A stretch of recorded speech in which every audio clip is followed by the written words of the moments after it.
Yo, what is going on, everybody? Quick little endgame build for Season 5 Rogue. We've finally done it. It has been achieved. All of Season 4, I spent hours and hours and hours trying to force a Rain of Arrows build, and I legit just couldn't. There wasn't the capability. The items didn't allow it. You know, some of the passives weren't amazing for it, but with all of the changes that they made to make ultimate skills, especially in general, just viable, we've done it. Rain of Arrows is officially an endgame build. Let's get into it. Alrighty, so we'll start off with the gear. I just now realized that I'm covering up the whole reason I stood here, which was to show off our boy. Anyway, let's get into the video. So, obviously, Sky Hunter is just an insane bow this season. It's used in so many builds. Barrage, Rapid Fire, now Rain of Arrows. Like, if it uses a marksman skill, any range skill, it probably uses Sky Hunter, because the stats on it are better than just taking a legendary and trying to smack on whatever aspect. Generally speaking, there might be some niche things. I'm not sure, but anyway. So we got Sky Hunter for the two-hander, 2 legendaries. We're running Cold Clip on it for the multiplicative damage to Frozen, and also, you know, basic skills Cold Butte. It's nice to have. You freeze stuff, survivability. We got Serpent's Bite, and or your traditional stun or knockdown multiplicative. We're rocking both of the Arrow Storms. The Lucky Hit, damaging a vulnerable enemy to proc it, and the Lucky Hit, your Marksman or Cutthroat skills to proc it. Getting both of those. These are kind of, for the most part, just they're tent fixes. I'm not dead set on this. The only reason I use the crap out of them is because before this build kind of gets off the ground, you need a decent amount of investment into the gear and having a proper setup, so getting all the aspects that you want on each piece. So this helps solve your single target struggle for a good while, but these are probably going to be changed out eventually, and if I ever get Ring of the Starless Skies, then that's replacing one of these for sure. It's just gonna scale the damage even more, and you know, by the time you 12 out of 12 everything, triple GA, certain stats, all the things, this is going to be a billion damage build for sure. So the main star of the show that makes all of this beautiful build come together, we have Word of a Con. I am not against getting a GA on the plus to all imbuement skills. It doesn't hurt, obviously, but getting a triple GA on the other 3 stats is very important. Like, you can survive with 1 of each, or getting 2 out of the 3, but like every time you get 1, it will boost your damage quite a lot. The Rain of Arrows cooldown reduction, especially early, is huge, because that means you have better uptime on the Rain of Arrows, and they start overlapping like crazy if you get the right pack of mobs. But yeah, so we're obviously rocking Flicker Step because of the changes to it. So you get movement speed, you get ultimate damage, lightning resist. You know, is nice to have, but is what it is. And we get the damage reduction from close. That is massive. You can get away with getting a GA on ult damage and damage reduction. Obviously, having the movement speed GA also nice. Um, but you're just going to be spamming barrage down here, or not barrage, jeez Louise, puncture. You're going to be spamming puncture to reset your dash cooldown, and you're going to be constantly jumping through stuff. So that on top of Word of Bacon's CDR, you just spam Rain of Arrows constantly, and it's great. I love every second of it. Can't wait to show you guys what it can do. So for the pants, we went with Frostbitten because the whole theme of this build is kind of similar to Rapid Fire. We're just stacking crit damage to frozen or stunned. So obviously, once again, same kind of reasoning. You want the ultimate damage on Grasp of Shadow. These are kind of up for debate. If you get a really good pair of Fists of Fate, it might be better just by a tiny bit. But because the range is from 1% to 300 and not like 50% to 300, it really tanks your damage when you low roll that that aspect. So I like the consistency of Grasp of Shadow. I will. Okay, two things here actually before I keep going. I've reported 2 bugs, or at least bugs. I think are bugs. I'm not entirely sure. I don't know if it's intended, but Grasp of Shadow does not cast Rain of Arrows. If they made it to where it did, this build would be top tier, easy. I don't think this build is quite, top tier, but it's definitely up there. Like, it can put out some damage. It's extremely good for Compass. I cannot express how much I love playing this build in Compass. Best time I've ever had in this game. But 2 bugs. So, one I already mentioned, Shadow Clone does not recast your Rain of Arrows. So you miss out. By the time you get the build fully set up, you're getting 6 waves of Rains of Arrows.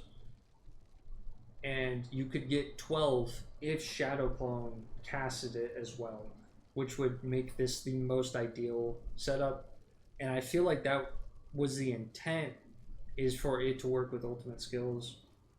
Otherwise, they wouldn't have changed Grasp of Shadow to, do this. Anyway, we'll see when I hear back, hopefully. The other bug that I have noticed is, well, once again, bug.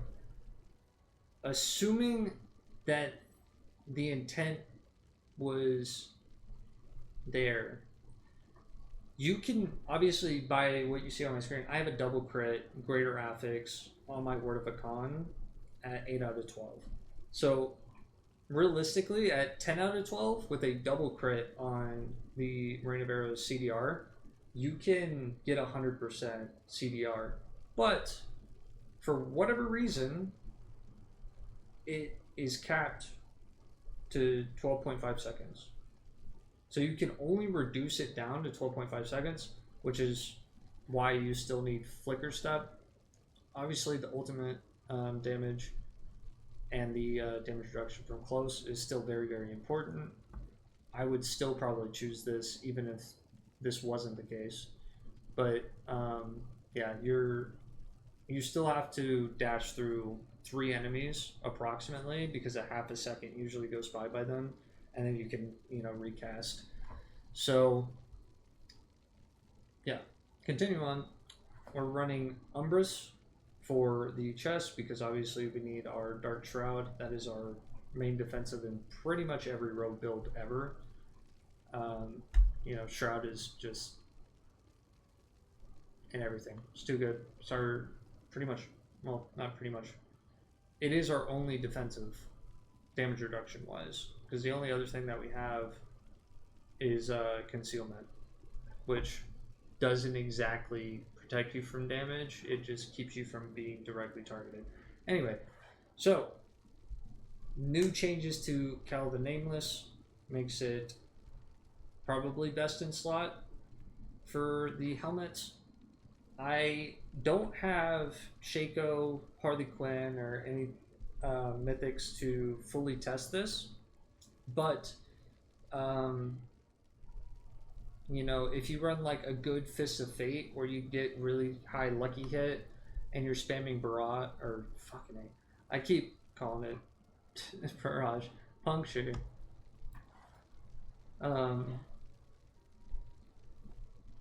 Keep calling it barrage, but it's puncture.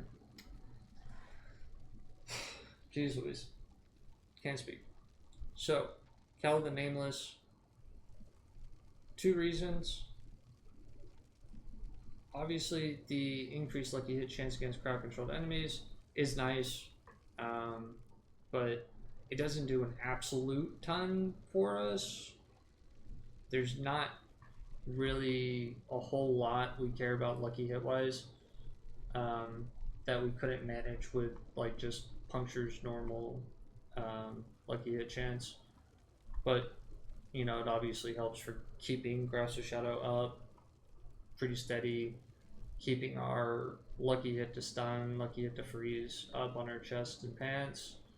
But unstable elixirs and trick attacks, getting, I mean, as you guys have probably noticed, getting greater affixes on those two, and probably, you know, depending on the build, triple critting, trick attacks, and or unstable elixirs, and or doing a 2-to-1 either way is super beneficial for just about every build.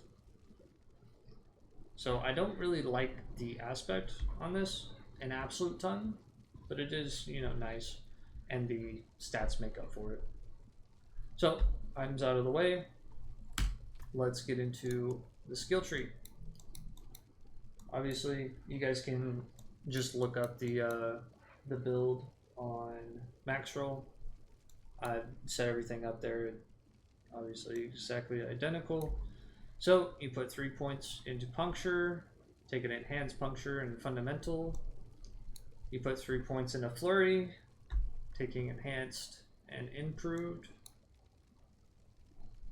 Or I guess I'll say this: 1 point in a puncture and 1 point in a flurry, taking the enhanced, improved, and enhanced fundamental on puncture. 2 points in a rugged, because we need DR really bad on this build. Survivability is a bit of a struggle.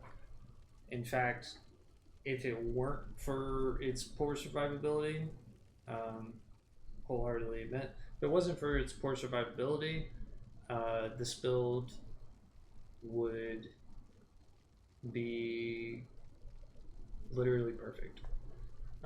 You have there's a certain playstyle that you have to work around and get used to, and you know the rotation is actually kind of long. But anyway, I digress. 2 points into reactive defense, because once again, need more DR, especially when you're control impaired. A point into caltrops and a point into enhanced.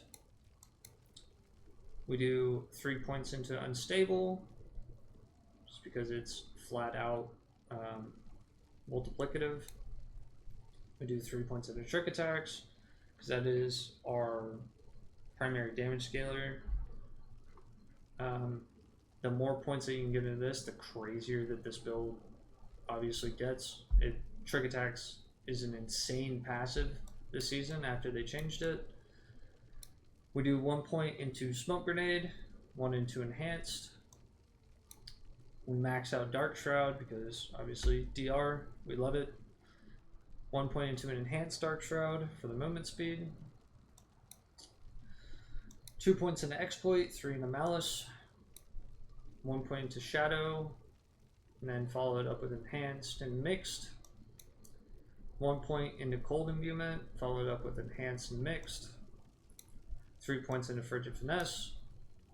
1 in Innervation, so we can get to 3 points in Alchemist Fortune. 1 point into Adrenaline Rush. 3 and 3 into Impetus and Haste. All 3 points of Rain of Arrows. And we are going for Precision for our key aspect. Key passive, sorry. Good old times. Let's get on with the Paragon. So, for the Paragon, once again, you can freeze the video or just hop over to Maxroll. I'll put it in the description for all you guys to see. Anyway, so what we are rocking is, for the starter board, we are rocking Control. Going into Exploit Weakness, we're starting Combat. And then we go over to the left, no witnesses. We don't put a glyph here. We are mostly doing this just quite literally for the legendary node and a few points of extra ultimate damage and a tiny bit of, you know, crit strike damage. A little bit of attack speed. We'll take it. Sorry, that's the fifth board, my bad. So, fourth board, we go right instead of down. We're going into Cheap Shot with Versatility. We're doing this for a little bit of percent damage to crowd control. It's nice. But the main reason is twofold, not two-part. We get 10% DR from slowed, which is huge for survivability. I actually just recently made this change to the build and its survivability went up quite a lot. So, you know, hopefully this helps let me push T6, T7 Compass. Anyway, we're rocking, oh, my bad, before I keep going. The main reason we want Verse is for the non-basic, non-core skill deal 25% multiplicative increased damage. Obviously, big scaler for ultimate skills. Cheap Shot. Anyway, so now we jump back. There's a lot of jumping around in this. Jump back over to Tricks of the Trade. Jeez whiz. Tricks of the Trade, if you're not used to it, is a bit weird to upkeep with certain other things that you'll have to interact with to maximize your damage. But we're rocking Chip, more fizz damage, equals power scaling for ultimate skills. And lastly, we end up with Deadly Ambush, and obviously Ambush to follow it, just for more percent damage, flat percent damage, and you get the multiplicative increased damage for those affected by trap skills. Get a bit of DR, more damage trap enemies, a few things here and there, all the things. That's the Paragon, that's the skills, that's the build. Let's hop over into the good old train and dummy.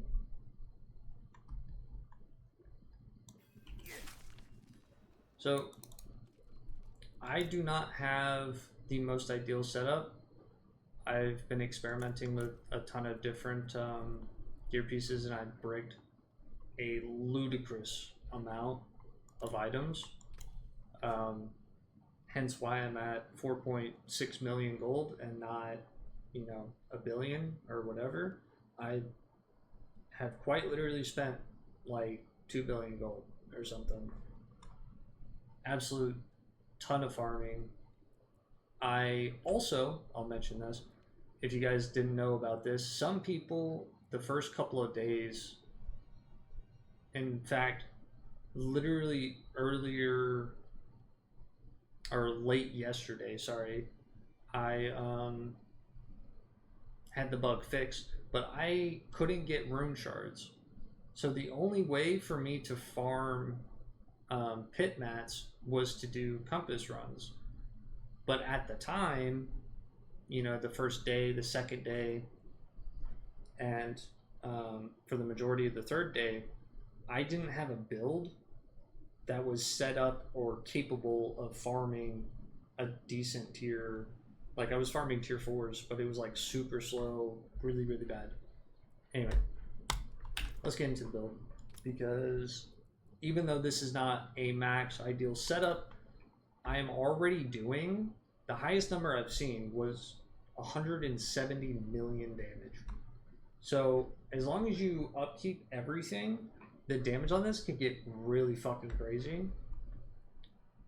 And excuse me for cursing, but let's get into it.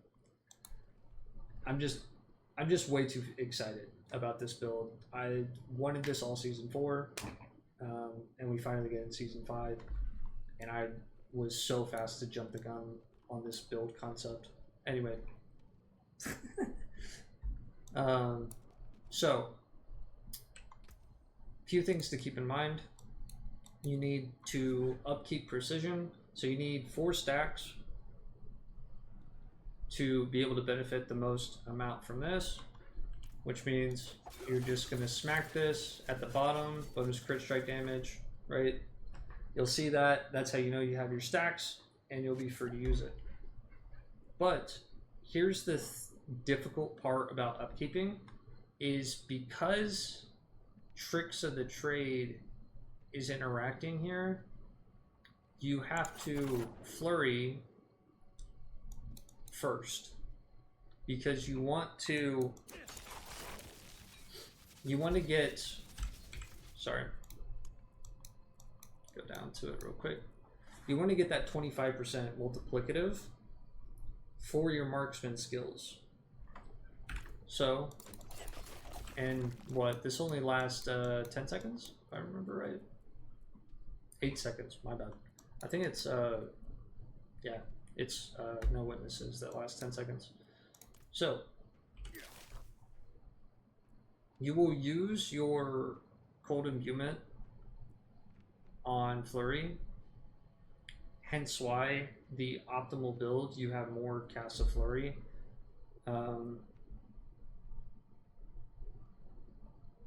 On at least one of your rings. You can do it on both, realistically, because you don't really struggle with resource. But anyway, let's get into it, because I keep saying that and I'm not doing it. Anyway, you want your 4 stacks of precision, you want your flurry so that way your stuff's up, right? You want to do this, you want to hit that, you want to pop a potion, and you want to pop it.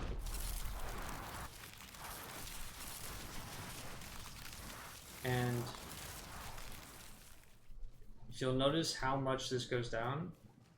This isn't obviously something most people looked at beforehand, because it didn't really matter for like core skills as much, but this is a very good telltale of how much damage this is going to do. Because if you look right now, that says 1.1 to 1.4-ish million damage, right? So that is because of, not ambush, jeez Louise, because of no witnesses. So the second cast of your rain of arrows is actually going to be stronger, but the main issue with this build that keeps it from being like top tier is the fact that its damage decays if you're not constantly upkeeping your attack power. The main reason that Aerostorm is really nice is because for whatever reason it inflates the fuck out of your attack power, which directly correlates to this. So if we're at 1.1, 1.4, like I said, if I literally just attack this 1.5 to 1.8, and it'll, you know, slowly go back down.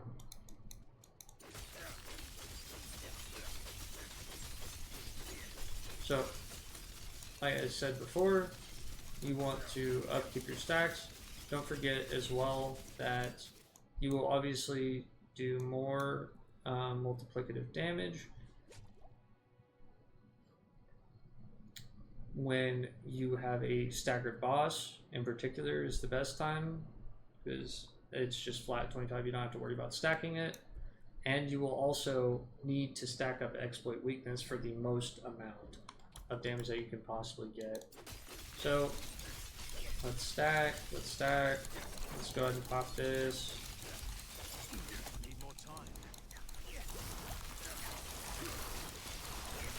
$112 million.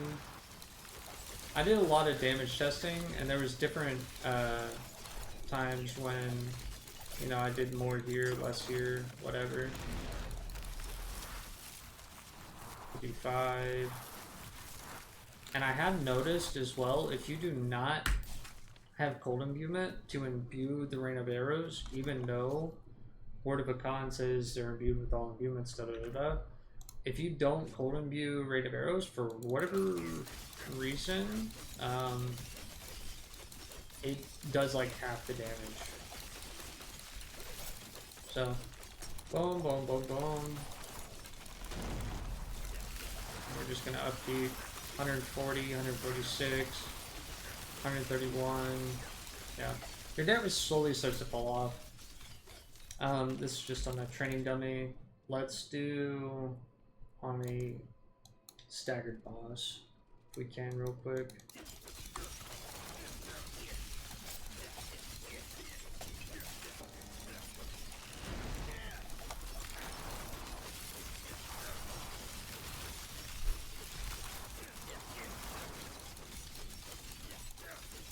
I don't know, sometimes I still mess up this combo.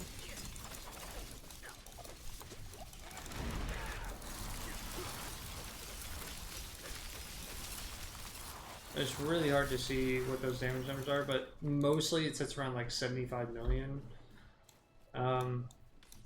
The training dummies don't exactly seem to correlate super well with how much damage you actually do in like compass runs or whatever. But yeah, the damage is there. If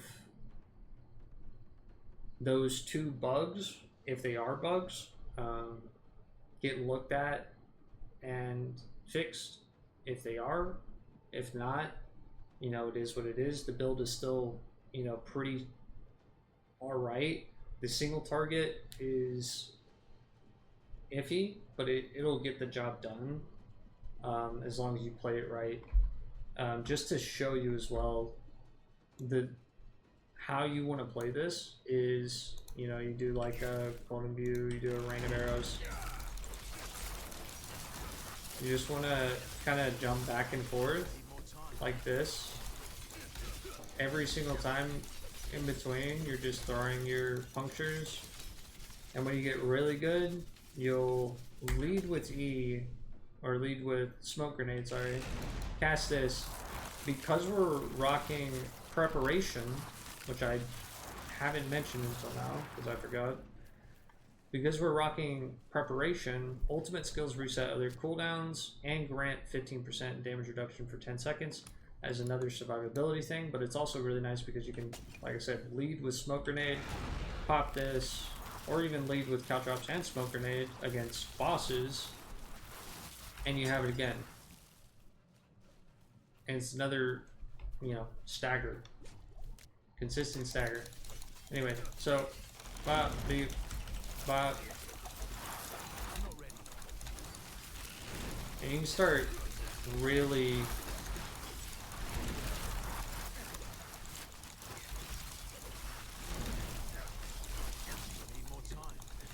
and the update to Flurry is really nice because when you caltrop, you now have a way of getting back onto them with Flurry. So this is your mobility skill instead of using dash or why am I blanking on it? Step, shadow step, yeah. Anyway, so that's the showcase for the build, guys. I hope you enjoy. Like I said, builds on Maxroll. I'll put the link in the description. And enjoy blasting. Alrighty. Take it easy, guys. Peace.